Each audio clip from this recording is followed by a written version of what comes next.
Olá pessoal, sou a professora Juliana Schneider, trabalho na Escola Rufino Leal, na Rede Municipal de Ensino de Carazinho e estou aqui hoje para trabalhar um pouquinho com vocês, para revisar, aliás, fazer uma breve revisão do que nós estudamos dentro da matemática nos 4 anos que nós estivemos juntos no ensino fundamental, seria o 6º, 7º, o 8º e o 9º. É uma revisão rápida só para vocês relembrarem um pouquinho.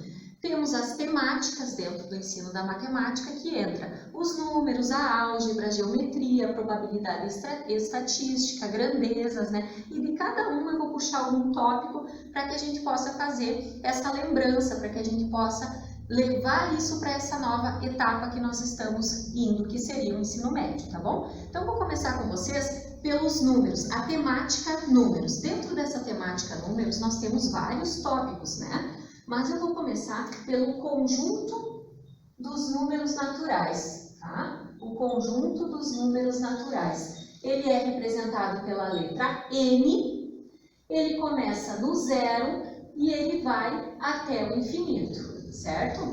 Depois nós temos o conjunto dos números inteiros, né? O conjunto dos números inteiros, ele é representado pela letra Z, começa lá no infinito negativo, tá? Passa pelo 0, que é um número neutro, não leva sinal, e vai até o infinito positivo. Lembraram um pouquinho? Depois vem os números racionais. Os números racionais, eles são representados pela letra Q.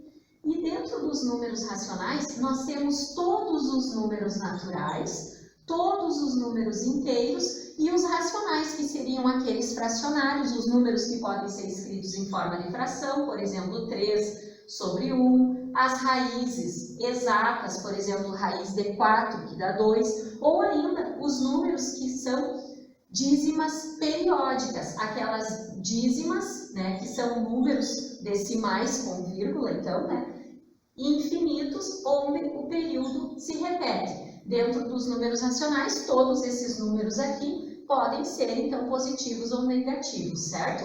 E esses 3 conjuntos, então, os números naturais, os números inteiros e os números racionais, formam o grande conjunto, que é o conjunto dos números reais, representado pela letra R.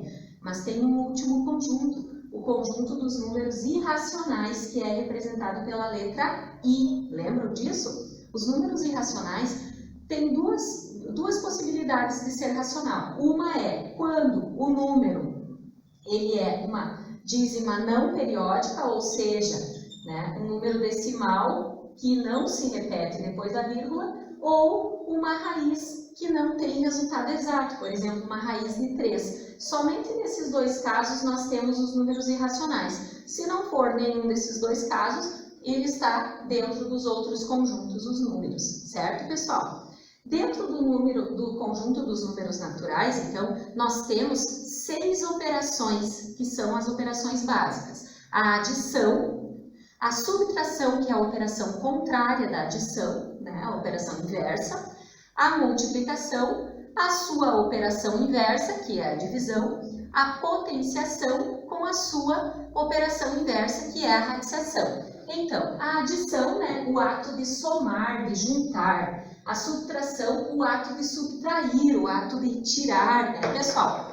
A multiplicação, tudo que eu tenho é multiplicar, aumenta, e a divisão, aquela ideia que nós temos de repartir, dividir. Vem a potenciação, vamos relembrar um pouquinho, por exemplo, menos 3 elevado ao quadrado. Quem manda na conta? O expoente. O que eu vou ter? Menos 3 vezes menos 3, lembra da regra de sinal? Menos com menos mais, 3 vezes 3, 9. Então, a potenciação é aquele que recebe um expoente e eu tenho que elevar a minha base, dependendo do expoente que eu tenho, e fazer a multiplicação. E a raiz, né? Raiz de 169. Um método prático para retirar as raízes, né? Isola o número do meio, retira a raiz do primeiro, retira a raiz do último, 13. Raiz de 169, 13. Nem todos os números dá para fazer isso, mas a maioria deles dá. E os que não dá exatamente, dá raiz aproximada, certo, pessoal? Dentro dos números, do conjunto dos números naturais também, né, nós temos outras operações como o mínimo múltiplo comum. Por exemplo, um trem sai de 2 em 2 horas de uma rodoviária e o outro trem sai de 3 em 3 horas. Se os dois partiram nesse momento da rodoviária, daqui a quanto tempo eles vão se encontrar novamente? Eu vou resolver pelo MMC. Então, eu vou fazer o MMC entre 2 e 3. Como que eu faço? Eu até vou pegar um número maior aqui, para que vocês possam ter uma definição um pouco melhor. Então, eu pego o 15 e o 20. Lembram, pessoal? O 15 e o 20, um número par e um número ímpar. Se houver pelo menos um par, eu começo dividindo por 2.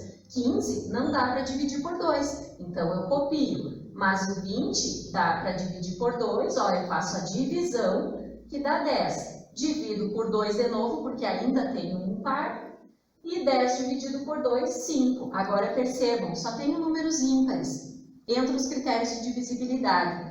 O 15 dá para dividir por 3. Por quê? Porque se eu somar 1 mais 5, dá 6. 6 tem na lei do 3, então eu posso dividir por 3. Ó, que dá 5. 5 não dá para dividir por 3, o que não der para dividir a gente copia. E agora, o 5, como é um número primo, só dá para dividir por ele mesmo. Lembram que os números primos só são divisíveis por ele e por 1. Lembram disso? Que dá 1 e dá 1. Encerrei. Como resolver? Multiplicando. 2 vezes 2, 4. 3 vezes 4, 12. 12 vezes 5, 60. Aqui está o MMC de 15 e 20. Então, isso aqui, pessoal, o MMC é importante que vocês lembrem, porque vocês vão precisar deles nas operações com frações, né? Puxando já um gancho aqui, ó, nas operações com frações. Por exemplo, se eu tiver 1 menos 1/3 mais 1/4, eu tenho as operações de frações dentro do conjunto dos inteiros, que não tem sinal negativo, que tem sinal negativo, e dos naturais, que não tem, né? Quando eu tenho a adição de frações com denominadores diferentes, é obrigatório fazer MMC. Quando esses denominadores forem iguais, ó, não precisa. Eu somo os numeradores, conservo o denominador. Se eles forem diferentes, eu sou obrigada a fazer o MMC. O MMC entre 4 e 12, tá? Nós vamos começar dividindo por 2, tá? E nós vamos encontrar 2 vezes 2, 4, vezes 3, 12. Reescreve essa fração novamente com um novo denominador. 12 dividido por 3 dá 4. 4 vezes 1, 4. 12 por 4, 3. 3 vezes 1, 3. Devo 4, tenho 3 para pagar. Devo 1. O denominador que a gente deixou igual através do MMC, só copia. E aí vem, depois disso aqui, nós temos um exemplo de adição e subtração, né, de frações. 1/4 vezes 1/2. Como é que eu resolvo multiplicação de frações? De lado. 1 vezes 1, 1. 4 vezes 2, 8. Lembrem sempre que dá para simplificar resultado. Numa prova de vestibular, numa prova de Enem, os resultados sempre vão estar simplificados dentro do possível, né, pessoal? E na divisão, como é que faz? Uma divisão de frações. Sempre multiplicando cruzado, ó. Existe a possibilidade de copiar o primeiro e inverter o segundo, mas se vocês multiplicarem cruzado, fica bem fácil. 3 vezes 5, 15. 5 vezes 1, 5. O que daria para simplificar? 15 por 5, que daria 3. Aí vem a potenciação, que é a mesma forma que vocês já calcularam, que eu já mostrei antes no número inteiro, né? Olha só, como é que eu resolvo? Expoente 2. 1/3 vezes 1/3, multiplica de lado, 1/9, certo? E se eu tiver uma raiz, da mesma forma, raiz de 1/9, raiz de 1, extrai a raiz do numerador e do denominador. E está pronto. Aqui nós temos um resumo das operações com frações, certo, pessoal? Mas nós temos os números decimais, que são os números com vírgula, né? A gente lembra dos números com vírgula, nós trabalhamos muito dentro do dinheiro, dentro do troco, né? Então, os números decimais, que são todos aqueles números com vírgula, os reais, isso tudo é importante a gente saber trabalhar, né? Nós temos as expressões, né? As expressões, para vocês lembrarem, sempre resolvemos primeiro os parênteses, depois os colchetes, por último as chaves. Sejam expressões numéricas ou expressões algébricas. As expressões numéricas são aquelas com os números apenas, e as expressões algébricas são aquelas que levam letras, lembram? Então, nós temos várias expressões algébricas, que são aquelas que levam as letras, mas se resolve da mesma forma que as expressões numéricas, né? Temos a porcentagem, que é no nosso dia a dia. Agora a gente vai ver muita porcentagem, né, pessoal? Então, pessoal, porcentagem é simples, né? Num olhar assim, nossa, assusta um pouquinho. Não, peraí. Olha só, eu fui lá numa determinada loja, quis comprar um aparelho de TV, custava R$700. Como eu quero comprar à vista, o vendedor me deu 20% de desconto. Multiplica pelo 20. Quando se fala em porcentagem, que vem de porcento, vem de 100. Então, eu multiplico o preço da televisão pelo desconto que eu tenho e divido por 100. Ou seja, 700 vezes 20 dividido por 100. Mas eu ainda posso fazer um cancelamento de zeros dos 700 e dos 100. E aí eu fico com 7 vezes 20, que dá 140. 140 é o desconto que equivale a 20% que eu tenho. E logo eu vou pagar quanto por essa TV? 700 menos os 140 vai ser o preço final dessa TV. Então, lembrem sempre que a porcentagem, né, é o preço inicial, né, vezes o desconto ou o acréscimo, dividido por 100, tá, pessoal? É bem simples. Ou também dá para usar a regra de 3, né, que eu poderia fazer da mesma forma. 700 é o preço da televisão, equivale a 100%. Porcentagem embaixo de porcentagem, os 20% vinham aqui. O que eu preciso saber, que é o valor do desconto, né, equivale a X. Multiplicando cruzado, né,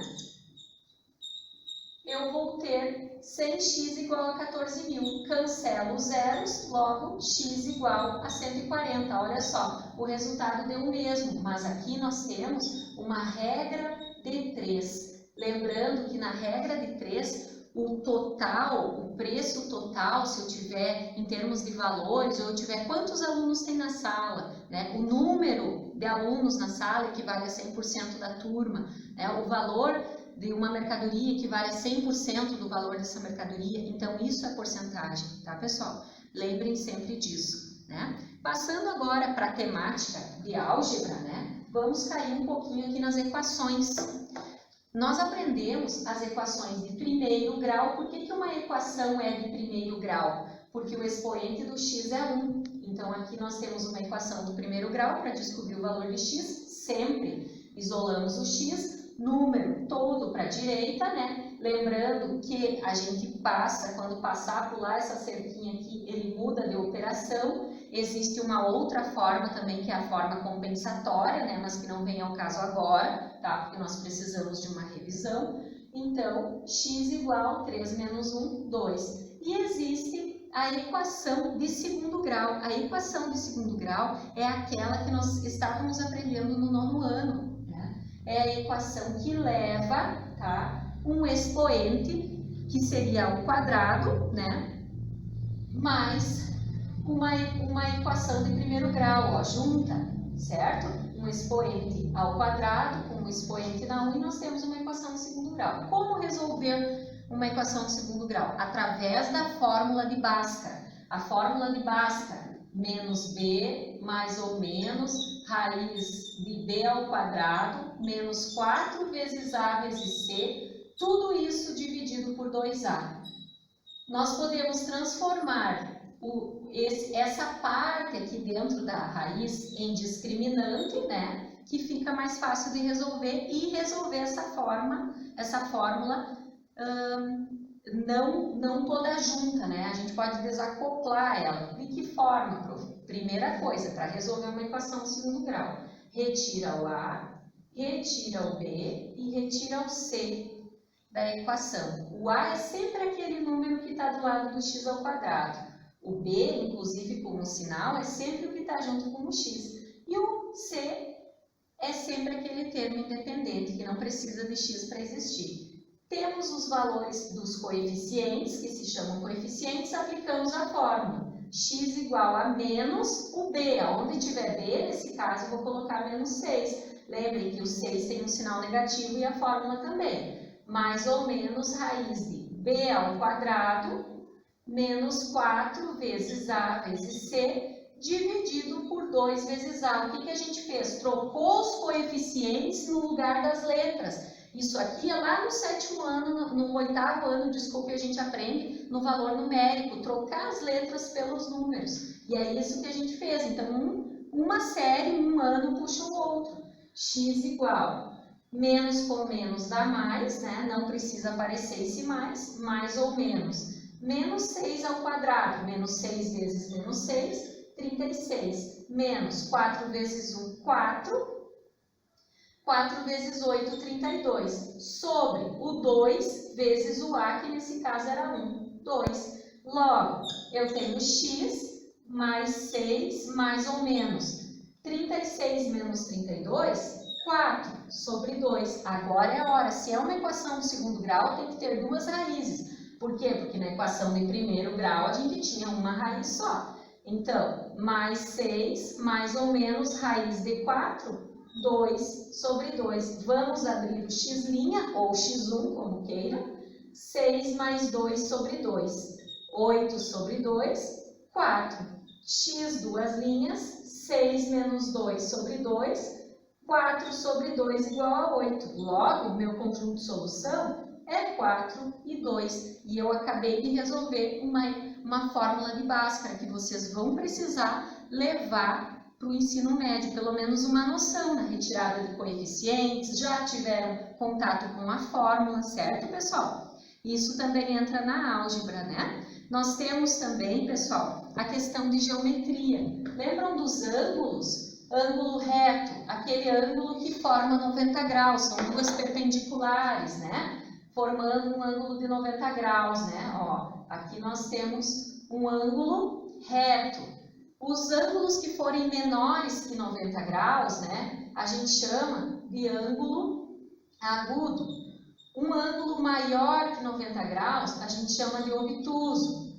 Um ângulo igual a 180 graus, a gente chama de ângulo raso. E um ângulo de 360 graus, a gente pode chamar um ângulo de uma volta, tá? Dentro da geometria. Lembrem também a importância da gente saber as áreas, pessoal. A área do retângulo, base vezes altura. Do quadrado, L ao quadrado. Por quê? Porque se vocês precisarem calcular a área de um espaço, de um campo de futebol, de uma quadra, alguma coisa vocês vão precisar saber as áreas. Então, a área do retângulo, lembram? Base vezes altura, as áreas das principais figuras. A área do quadrado, L ao quadrado. A área do círculo, né, pessoal? Π vezes R ao quadrado.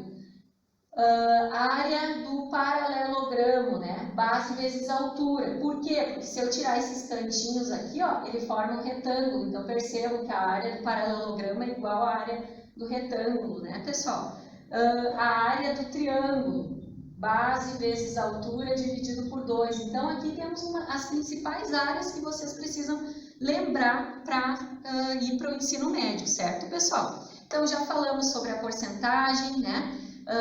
As grandezas, a regra de 3, né, pessoal? Lembrando sempre que isso é importante. E agora eu vou falar um pouquinho para vocês sobre probabilidade e estatística, que entra a questão dos gráficos, certo? Então, pessoal, dentro da probabilidade e estatística, nós temos os gráficos. Agora, nessa época de pandemia, a gente ouve muito, vê muito, né, na TV, média móvel, né, gráficos de como está o nosso Covid. Nosso não, né, porque estamos todos fugindo deles. Mas tudo isso, né, tivemos aí a época das eleições, apareceu os gráficos. Então, isso é o nosso dia a dia. É importante que vocês conheçam os tipos de gráficos que nós temos, né. O gráfico redondinho, que seria o gráfico de setores, que também é chamado de pizza. O gráfico de barras verticais, o gráfico de barras horizontais, o gráfico de linhas, o pictograma normalmente ele é feito através de figurinhas, cada figurinha tem um determinado valor, né? E aí você vai calculando e vendo a estatística dos eventos que estão dentro daqueles gráficos. Então é importante, tenho certeza que todos vocês já tiveram contato com os tipos de gráfico.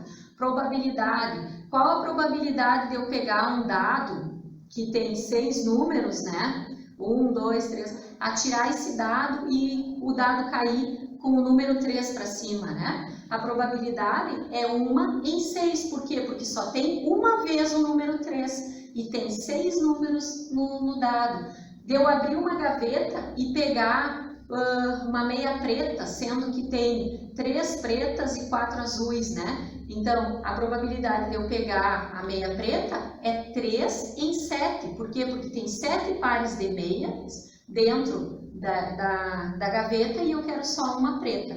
Então, pessoal, é importante sempre leiam os problemas, analisem, não resolvam de primeira, leiam de novo para terem certeza do que está pedindo, até nos mais simples, né? Tenho certeza que vocês vão conseguir fazer um excelente ensino médio, tá? Boa sorte para todos vocês, né? Espero ter ajudado um pouquinho vocês com essa simples, com essa breve revisão, assim, um pouquinho para a gente lembrar o que a gente já trabalhou até aqui, tá bom? Beijo, fiquem bem.